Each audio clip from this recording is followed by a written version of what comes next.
16世紀のヨーロッパにおいて2人の女王が時代の中心に立ち続けた。1人はヘンリー8世の娘としてイングランドに君臨したエリザベス1世。もう1人はスコットランドの女王でありフランス王妃でもあったメアリー・スチュアートである。両者は血縁によって結ばれながらも宗教と王位継承をめぐる正当性の争いによって引き裂かれた存在だった。エリザベスは生涯にわたりメアリーこそイングランド王位の正当継承者と唱える勢力に脅かされ、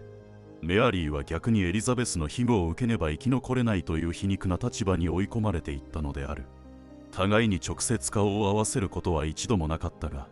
手紙の往復と陰謀の連鎖の中で彼女たちは確かに相手を意識し、恐れ、時に利用し合った。果たして二人は敵としてしか歩めなかったのだろうか。それとも同じ宿命を背負ったもう一人の自分と見ていたのだろうか。今後も人物史を通じて歴史の真相に迫る試みを継続するため、チャンネル登録と高評価によるご支援を賜れますと幸いです。第1章、二人の誕生と血統の意味。エリザベス1世が誕生したのは1533年。父はイングランド王ヘンリー8世、母は王妃の地位をめぐって国を二分させたアン・ブーリンであった。カトリック教会からの離脱によって正当性を確立した結婚だったが、国内外からは異端視され、エリザベス自身の継承権も常に疑われ続ける出発点となった。後に彼女は王位に就くが、その地位の根底には合法的な後継者か否かという問いが常につきまとっていたのである。一方、メアリー・スチュアートは1542年にスコットランド王ジェームズ5世の娘として生まれた。父王は彼女が生後数日で世を去り、メアリーは即位と同時に女王となった。母方はフランスの有力な貴族であるギーズ家につながり、血筋の面でもヨーロッパ的王女の性格を帯びていた。さらに彼女はイングランド王家の血も引いていたため、カトリック世界からはイングランド女王の正当な候補とみなされる存在となったのである。両者の血統を比較すると、その違いが鮮明に浮かび上がる。エリザベスは国内の宗教改革によって生まれた新しい正当性を背負い、メアリーは中世以来の王党とカトリック世界の伝統を体現していた。イングランド国内でも多くの貴族や聖職者が、エリザベスではなくメアリーこそが真の継承者と語っていた記録が残っている。つまり、二人は誕生の瞬間から王位をめぐる二つの正当性として並び立つ存在だったのである。外交的にも、この血統の対立は大きな意味を持った。フランスはメアリーを王妃に迎えることでイングランドへの潜在的権利を主張でき、スペインもまたカトリックの旗印として彼女を支持する構えを見せた。エリザベスにとっては、自らが即位する前からメアリーの存在が脅威であり、彼女の知性を通じて最大の不安要素であり続けることとなった。当時の世論にも、この二人の血統をめぐる緊張が反映されていた。ロンドンの都市民の多くは、ヘンリー8世の改革を経てエリザベスの即位に希望を見出したが、農村部やカトリックが強い地域では真の女王はメアリーであるという風聞が流布していた。人々にとって両者は単なる王族ではなく、自らの宗教的立場と未来を象徴する存在だった。制度の面から見れば、この時代の王位継承は単純な血統による直系相続ではなく、議会や宗教的正当性による承認が不可欠だった。イングランドの王位継承法はしばしば変更され、国王の意思と宗教情勢によって左右されていたため、エリザベスとメアリーのどちらが正当かは、法の上でも曖昧に保たれていた。両者の認識を探ると、エリザベスは若き日からメアリーを自らの王位を脅かす存在として意識しつつも、表向きは血を分けた親族として友好の書簡を送っていた。一方メアリーは、フランス宮廷での教育を受けながら、自らをイングランド女王たるべきものと認識していた節があり、手紙の中でもエリザベスを私の従子と呼びつつも、同時にライバル視していたことがうかがえる。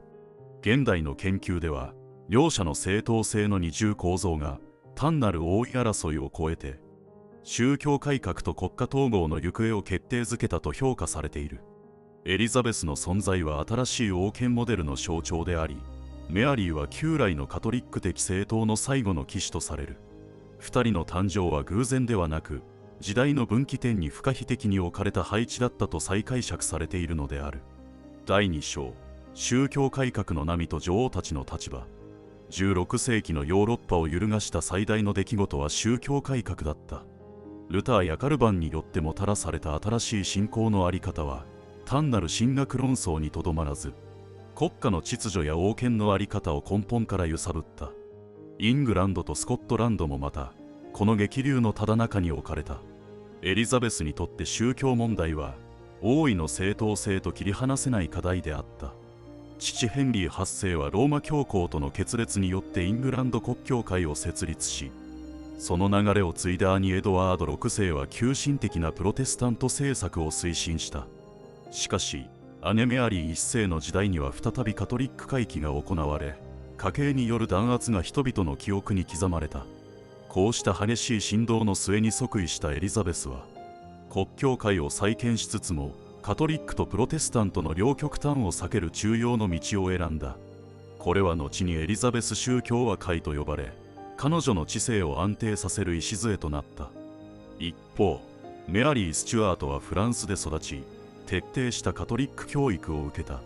彼女がスコットランドに帰国した時、すでに国内ではカルバン派、いわゆる長老派教会が勢力を伸ばしており、スコットランド国教会はプロテスタント色を強めていた。だがメアリー自身は信仰を捨てることなく、王権の下でカトリックを保護し続けた。ここに、両者の決定的な相違があった。エリザベスが国王の権威をもって宗教の均衡を図る姿勢を取ったのに対し、メアリーは自らの信仰に準じてでもカトリックを擁護するという立場を崩さなかったのである。周辺諸国の動向も、二人の立場を鮮明にした。スペインのフェリペ2世はカトリックの守護者として、メアリーをイングランド王位に据えようとする勢力を陰に日に支援した。フランス宮廷もまた、ギーズ家を通じてメアリーをカトリックの女王として担ぎ出し、エリザベスを牽制した。一方エリザベスは、プロテスタント陣営を支えるオランダ独立派や神聖ローマ帝国の一部諸侯と結びつき、メアリーを支持する大国と拮抗しようと努めた。つまり二人の女王は、それぞれ宗教戦争における象徴として国際政治に利用され続けたのである。民衆の感覚も複雑であった。イングランドの都市部では、プロテスタント的礼拝を好む層が多く、エリザベスの折衷政策は歓迎された。しかし農村部や北部ではカトリックへの支持が根強く残り、メアリーの名は正しい女王の象徴として語られた。スコットランドでは逆に、長老派の説教師ジョン・ノックスらがメアリーを異端の女王として批判し、民衆の中に深い分断を生み出していた。二人の存在は単に国家間の対立ではなく、人々の宗教的アイデンティティそのものを揺さぶったのである。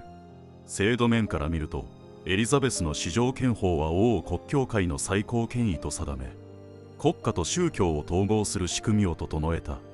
これによりエリザベスは信仰の多様性を管理する女王としての権威を獲得した。他方、スコットランドでは王権と教会権力の均衡がうまく取れず、メアリーは制度的な基盤を欠いたまま、信仰によって王位を正当化せざるを得なかった。二人の相互評価も、この宗教を軸として形作られた。エリザベスはメアリーを国内の不安を煽る危険な存在とみなしつつ、同時に一人の女王としての強さに一定の敬意を払っていた節がある。メアリーは逆に、エリザベスを信仰を持たぬ政治的女王と批判しながらも、実際には彼女の統治能力を認めざるを得なかった。両者の手紙には、親族的な呼びかけとともに、互いを試すような探り合いが繰り返し記されている。現代の研究では、この宗教対立の構造二人の女王の個人的宿命というより、ヨーロッパ全体の宗教戦争の投影として捉える傾向が強い。エリザベスの中庸政策は近代国家への道を開いたと評価され、メアリーの信仰への執着は時代に取り残された選択とみなされがちである。しかし一方で、彼女が信仰に準じた姿勢は、カトリック世界では殉教者として再解釈され続けており、その評価は今も二重性を帯びている。第3章、メアリーの帰国とスコットランド統治。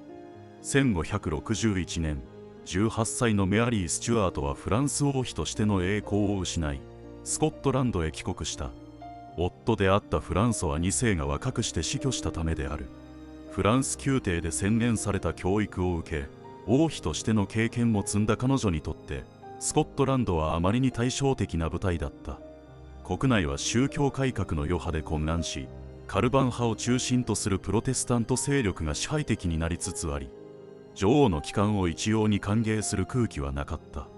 スコットランドは地理的にも社会的にも複雑な構造を抱えていた。ハイランドとローランドで文化は異なり、さらに貴族たちは王権に従属するよりも各自の勢力を維持することを優先していた。そのため若き女王が中央集権的な統治を築こうとしても、実際には貴族間の駆け引きに巻き込まれるしかなかったのである。特に宗教問題は深刻で、長老派教会の指導者ジョン・ノックスは女王がカトリックを保持していることを神の秩序に反すると激しく非難し続けた。外交の視点から見ると、メアリーの帰国はイングランドにとって大きな意味を持った。エリザベスにとってメアリーは隣国の女王であると同時にイングランド王位の潜在的な競争者であった。もしスコットランドがカトリックとしてまとまり、フランスやスペインと連携すれば、イングランドの安全は根底から脅かされる。そのためエリザベスはメアリーと友好関係を保つ一方で、彼女を過度に強大にしないよう注意深く監視する姿勢をとった。当時の世論も二分されていた。スコットランドの都市部や一部の貴族はフランス仕込みの女王に期待を寄せ、文化的洗練や王権の強化を歓迎した。だが農村部や宗教的保守層にとっては、カトリックの女王は脅威であり、彼女の宮廷に対する不信と反発がくすぶり続けた。エディンバラでは彼女がカトリックのミサに出席するたびに抗議の声が上がったと伝えられている。制度的に見ると、スコットランドでは議会、スコットランド国会が宗教改革を承認しており、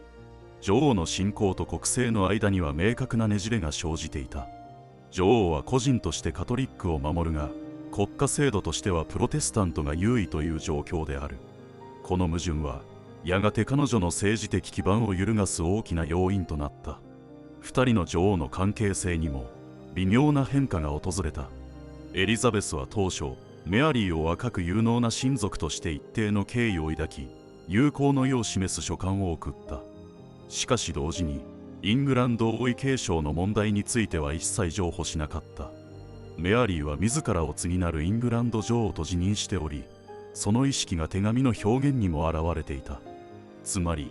互いに親族的な呼びかけを交わしながらも、根底には相手を警戒する緊張が常に横たわっていたのである。現代の研究者はこの時期のメアリーを可能性を持ちながらも時代の現実に適応できなかった君主と評価することが多い。フランス宮廷的な華やかさと個人の魅力は確かに人々を引きつけたが、スコットランドの分裂した社会構造と宗教対立を調停するには不十分だった。一方エリザベスはこの隣国の混乱を冷静に観察し、自らの安定した統治を際立たせる契機として利用した。二人の立場の差はこの段階からすでに広がり始めていたのである。第4章、二人の女王の外交戦。16世紀後半のヨーロッパにおいて、王室の婚姻は単なる私的な結婚ではなく、国家戦略の中核をなす手段だった。エリザベス一世とメアリー・スチュアート、二人の女王も例外ではなく、彼女たちの婚姻政策はそのまま外交戦の武器となった。エリザベスは独身女王として知られるが、それは消極的な選択ではなく、むしろ巧妙な外交カードであった。彼女はスペインのフェリペ2世、フランスのアンジュー公、神聖ローマ帝国の大公など、ヨーロッパ中の王侯から求婚を受け、その度に結婚の可能性をちらつかせて相手国との関係を調整した。婚姻の約束を決して成就させないことで、イングランドは外交的な柔軟性を維持し、孤立を避けることができたのである。これに対してメアリーは、結婚がむしろ政治的破綻の原因となった。最初の夫フランソは2世の死後、彼女は1565年にイングランド貴族でもあるダーンビー卿と結婚した。ダーンビーはイングランド王位継承権を持つ血統であり、この婚姻はイングランド王位への二重の権利をメアリーに与える可能性を秘めていた。これはエリザベスにとって極めて危険な組み合わせであり、彼女の周囲では強い警戒心が広がった。しかしこの結婚は失敗に終わる。ダーンリーは野心的で粗暴な性格を持ち、メアリーとの関係は急速に悪化した。1567年、彼が暗殺される事件が起き、その背後にメアリーと愛人ボスウェル伯の関与が疑われた。さらにメアリーはその直後にボスウェルと結婚してしまい、スコットランド国内の支持を一気に失った。これにより彼女は貴族たちから反乱を受け、ついには王位を息子ジェームズ6世に譲って退位を余儀なくされるのである。この一連の出来事はエリザベスにとって複雑な意味を持った。一方ではライバルであるメアリーが自滅するかのように失脚していく様子はイングランドの安定を相対的に際立たせた。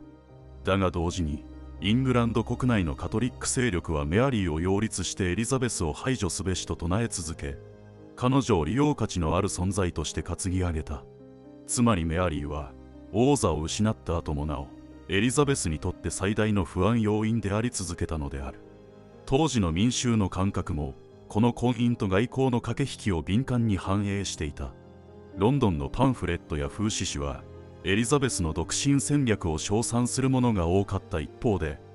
スコットランドではメアリーの再婚に対して女王の定説を失ったと批判する声が渦巻いた。都市と農村、プロテスタントとカトリック、貴族と民衆という多層的な視点から2人の選択はそれぞれの社会に波紋を広げていたのである。制度面ではイングランドの議会がたびたびエリザベスに結婚して後継者を設けようと迫ったが、彼女はこれを巧みにかわした。逆にメアリーは自らの結婚を国家の安定に資する制度的基盤と考えたが、結果として王権の正当性を損なう選択となった。この対比は制度と個人の判断の相互作用がどのように王権を左右したかを如実に示している。2人の相互評価もこの時期に決定的に変化した。エリザベスはメアリーを政治的な軽率さによって自らの地位を損なった女王とみなし、距離を置く姿勢を強めた。メアリーは逆にエリザベスの独身戦略を冷酷な計算と批判しつつも、現実的な成果を上げている点については認めざるを得なかった。現代の歴史学ではこの婚姻と外交の対比を女性君主が直面した制度的制約と選択の幅という観点から再解釈する傾向が強い。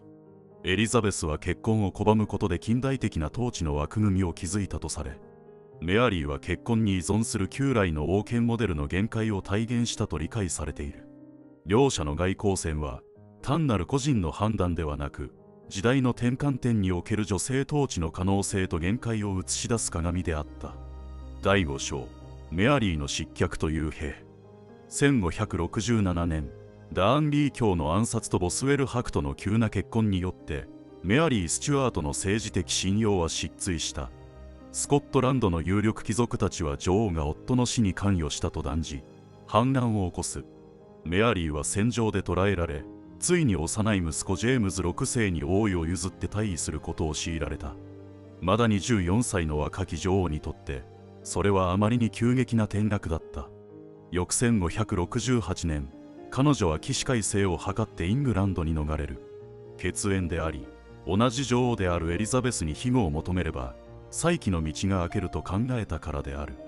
しかしエリザベスにとってこれは歓迎すべき出来事ではなかった。メアリーはカトリック勢力にとって正当なイングランド女王とされる存在であり、彼女を庇護すれば国内の不安定要因を自ら抱え込むことになる。だが追放もまた危険で、フランスやスペインが彼女を旗印に動き出す恐れがあった。結果としてエリザベスが選んだのは幽閉であった。メアリーは表向きは保護下にある客人とされながら、実際にはイングランド各地の城に移され厳重に監視された。幽閉生活は19年にも及び、彼女は隣国の女王であると同時に政治的な囚人としてイングランド政治の中心に存在し続けたのである。周辺諸国の反応も分かれていた。フランス宮廷は彼女の待遇改善を求めつつも、国内の宗教戦争に追われて積極的な支援は難しかった。スペインのフェリペ2世は彼女を利用してイングランドに揺さぶりをかけようとしたが、直接介入には踏み切れなかった。ローマ教皇庁は彼女をカトリックの殉教者として商用し、エリザベスの存在を否定する立場を強めた。こうしてメアリーはヨーロッパ全体の外交ゲームの中で動かぬ旗印と化した。イングランド国内の世論はさらに複雑だった。カトリックの人々は幽閉された女王を救いの象徴とみなし、しばしば陰謀に彼女の名を掲げた。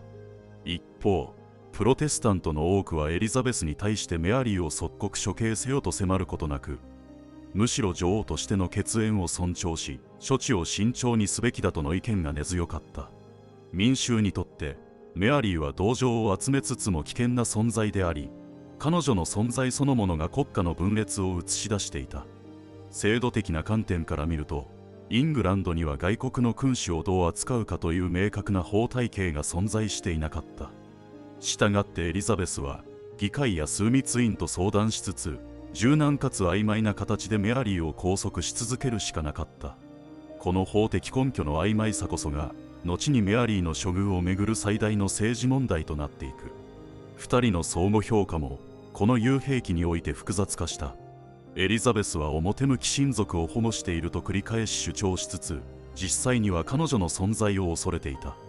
メアリーは手紙の中で重視としての友情を訴えながらも、裏では解放のために国外勢力と接触を試みていた。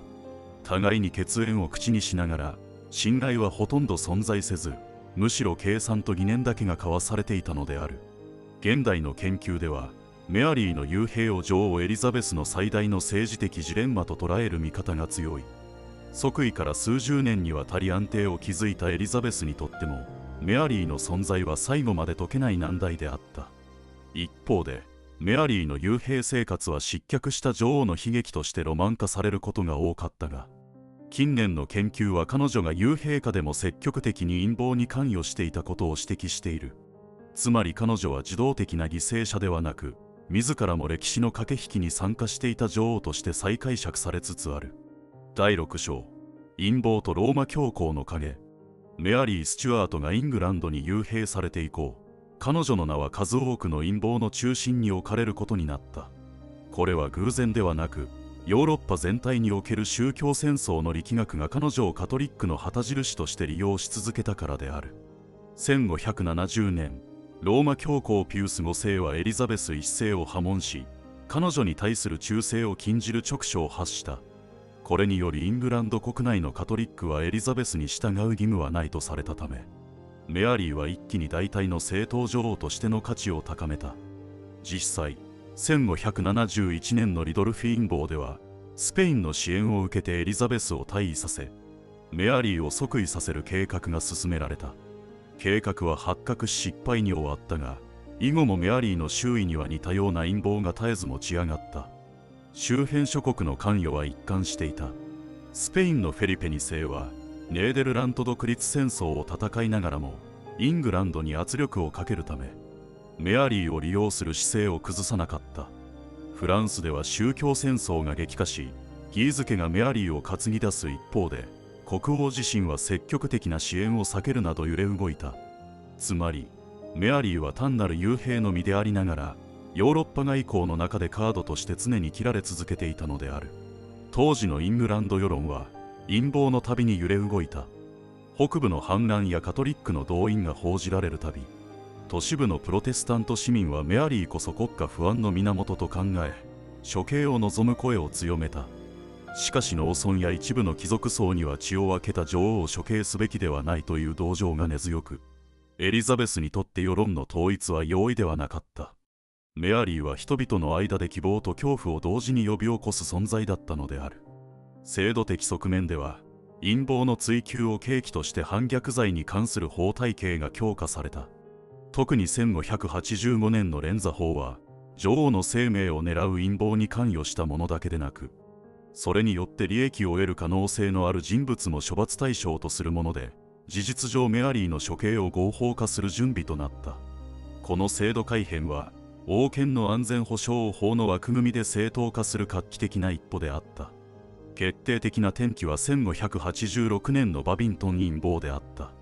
若い貴族アンソニー・バビントンらがスペイン軍の上陸を支援し、エリザベスを暗殺してメアリーを即位させようと計画した。この時、メアリー自身が陰謀を容認する内容の手紙を送ったことが暗号解読により暴かれた。これにより女王メアリー自身が陰謀に加担したという証拠が初めて得られ、エリザベス政権は彼女の処遇をめぐる最終的な決断を迫られることとなった。二人の関係はこの時点で完全に断絶した。エリザベスは銃士を処刑することに深く葛藤しつつも、国家の安全を守るためには避けられないと考えるようになった。メアリーは自らを信仰のために戦う女王と位置づけ、処刑を覚悟した態度を示した。互いの認識はもはや親族関係ではなく国家を代表する敵として固定化されたのである。現代の研究ではこの時期の陰謀と処刑決定を宗教戦争の不可避な帰結と見る立場が多い。一方で近年の再評価は暗号解読や情報戦の側面に注目し、エリザベスの情報網の巧妙さを評価する傾向にある。またメアリーの手紙の真意をめぐっては今なお論争が続いており、彼女が積極的に加担したのか、それとも追い詰められて承諾せざるを得なかったのかについては決定的な解釈が定まっていない。第7章、処刑と歴史的帰結。1587年2月8日、イングランドのフォザリンゲイ城でメアリー・スチュアートの処刑は執行された。19年間に及ぶ幽閉の果てに下されたこの決断は、エリザベス一世にとって最も重い選択であった。バビントン陰謀にメアリー自身の関与が確認されたことで、法的には処刑が正当化されていたが、それでもエリザベスは最後まで署名をためらったという。親族である銃士を処刑することは、人道的にも王権の象徴的意味においても重大な矛盾をはらんでいたからである。周辺諸国の反応は激しかった。スペインのフェリペ2世はこの出来事をカトリック女王の殉教と位置づけ、翌1588年のアルマダ海戦に至る対イングランド戦争を正当化する口実とした。ローマ教皇もエリザベスを非難し、ヨーロッパのカトリック圏では、メアリーは信仰のために命を捧げた女王として称えられた。一方でフランスは国内の宗教戦争に追われており、抗議は象徴的なものにとどまった。イングランド国内の世論は二分された。プロテスタントの市民や議会の一部は国家を守るために不可避の処置だったと評価したが、多くの人々はエリザベスは親族を処刑した冷酷な女王と感じ、同情はむしろメアリーに集まった。特にその最後が毅然としていたことが伝わると、彼女は殉教者として神格化され、処刑はエリザベスにとって道徳的な負担となった。制度的には処刑の根拠となったのは連座法と反逆罪の拡大解釈であった。つまり国家安全を脅かす存在は血縁や地位にかかわらず排除され得るという論理である。これは近代国家の安全保障法制の方がとみなされる一方で、王権の血統的神聖性を大きく損なう前例ともなった。エリザベスが長く署名を渋ったのは、こうした制度上の矛盾を直感していたからに他ならない。両者の最終的な評価もまた対照的であった。エリザベスは国家を守った現実主義者とされつつも、血を分けた銃士を処刑した女王としての影を背負うことになった。メアリーは統治に失敗した女王として批判される一方、その死に際の姿は後世に信仰と血統を貫いた殉教者として美化された。ここに現実政治の勝者と歴史的記憶の勝者という皮肉な分断が生じている。現代の歴史学はこの処刑を単にエリザベスの冷酷さとしてではなく、国家安全と王権神聖の矛盾が極点に達した瞬間として解釈する傾向が強い。また後世において重要なのは、メアリーの息子ジェームズ6世が1603年にイングランド王ジェームズ1世として即位し、スコットランドとイングランドを統合した事実である。母を処刑した女王の後継者として彼が王位に就いたことは、2人の女王の対立を超えて新たな国家統合の道を開いた歴史的帰結だった。今回の動画は以上となります。エリザベス1世とメアリー・スチュアートという2人の女王の関係は、単なる血縁的な確執ではなく、16世紀ヨーロッパにおける宗教改革、国家統合、外交戦争の縮図そのものであった。エリザベスは独身を貫き、制度と均衡を武器に国家の安定を築いた。一方のメアリーは血統と信仰に準じ、結婚と陰謀に翻弄されながらも殉教者として歴史に刻まれた。二人は一度も直接会うことはなかったが、互いを強く意識し続け、その存在そのものが相手の政治を規定し続けたのである。歴史的に見ると、エリザベスの勝利は近代国家の成立を象徴し、メアリーの敗北は旧来のカトリック的王権の終焉を示した。しかし同時に、メアリーの息子ジェームズが最終的にイングランド王位を継ぎ、両国を統合した事実は、2人の対立が新しい統合の布石となったという逆説的な帰結を教えてくれる。では、もし2人の関係が和解へと向かっていたなら、イングランドとスコットランドの統合はもっと早く訪れていたのだろうか。それとも、宗教改革と王権の矛盾は避けられぬ対立を必然としたのだろうか。この問いは、現代においても国家と宗教血統と制度の関係を考える上で示唆に富んでいる。最後までご視聴いただきありがとうございます。本シリーズの継続とさらなる歴史分析の進化のため、チャンネル登録および高評価をいただければ光栄です。それではまた次の話でお会いしましょう。